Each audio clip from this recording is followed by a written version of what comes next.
Bonjour à tous, nous nous retrouvons pour une nouvelle vidéo pour réviser le CRPE et nous allons nous intéresser à l'institutionnalisation. Donc l'institutionnalisation est une phase très importante puisque c'est la phase qui permet de contextualiser vraiment, de mettre des mots sur votre savoir, vraiment d'acquérir le savoir pour vos élèves.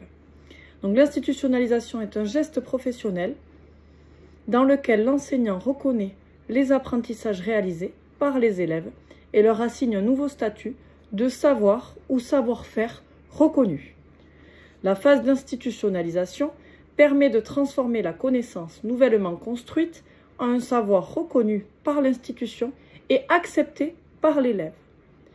L'institutionnalisation participe à la construction de l'objet du savoir. L'institutionnalisation est une phase essentielle du processus d'enseignement et elle rythme sa progression. L'objectif, à chaque fois qu'on fait des séquences et des séances, ça va être d'institutionnaliser le savoir pour que les élèves, justement, aient ce savoir en mémoire et cette connaissance en tête et qu'elle soit considérée comme acquise, comme reconnue par les élèves, pour qu'elle puisse ensuite être utilisée pour développer de nouvelles compétences, de nouvelles connaissances. Elle a plusieurs fonctions, l'institutionnalisation. Elle a pour fonction de valider les nouveaux savoirs acquis, donc validité culturelle et sociale, préparer les usages futurs de ces savoirs, effectivement pour les activités d'entraînement, l'automatisation, l'approfondissement, faire avancer le temps didactique, bien évidemment, on avance dans notre séance, dans notre séquence, gérer les incertitudes élèves-enseignants, on se met d'accord avec les élèves sur ce qu'on a appris, ce qu'on a vu, ce qui doit être su. Donc c'est là qu'on va mettre en place les leçons, par exemple. Elle peut avoir aussi comme fonction de constituer une culture commune au sein de la classe, effectivement. Alors, l'institutionnalisation peut prendre différentes formes. Elle peut être formalisée sur des documents de préparation de la classe. Par exemple, on peut faire des affiches dans la classe, avec justement ce savoir qui est retranscrit. Attention à vos affiches, il ne doit pas y avoir trop de texte et elles doivent être assez visuelles. Elles doivent être écrites assez gros pour que les élèves puissent y avoir accès depuis leur place.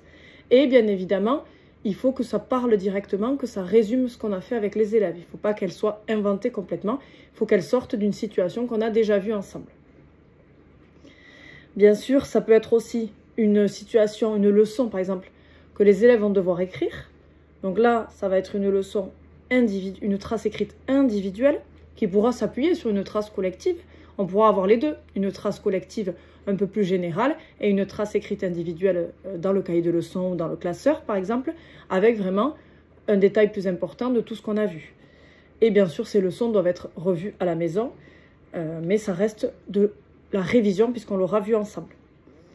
Et ensuite, elles peuvent aussi ne pas être formulées de manière précise, car elles peuvent être trop dépendantes des événements d'apprentissage. Donc parfois, on a des connaissances qu'on développe ensemble, qu'on apprend en classe, qu'on résume à l'oral, mais on ne va pas faire forcément de traces écrites collectives ou de traces écrites individuelles.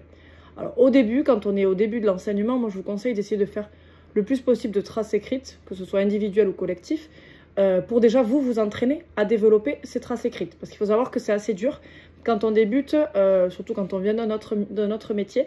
La trace écrite, elle est vraiment difficile à construire. Donc vous avez des manuels qui vous aident un petit peu, mais c'est vrai que parfois ça peut être confus. Donc parfois on teste une trace écrite, on voit que ça ne fonctionne pas et on refait la trace écrite avec les élèves. Voilà, on s'adapte selon l'évolution aussi des leçons. Donc vraiment ça c'est important d'essayer parce que c'est comme ça que vous allez apprendre. C'est pas du premier coup que vous allez avoir des traces écrites parfaites et c'est même encore après plusieurs années d'expérience, c'est vrai que les professeurs ont tendance à modifier leurs traces écrites selon ce qu'ils perçoivent de la classe, selon l'assimilation du savoir par la classe aussi. Donc c'est très important de développer cet aspect-là, de le travailler. Et bien sûr, vous verrez qu'au début, vous ferez des erreurs et vous apprendrez aussi des collègues.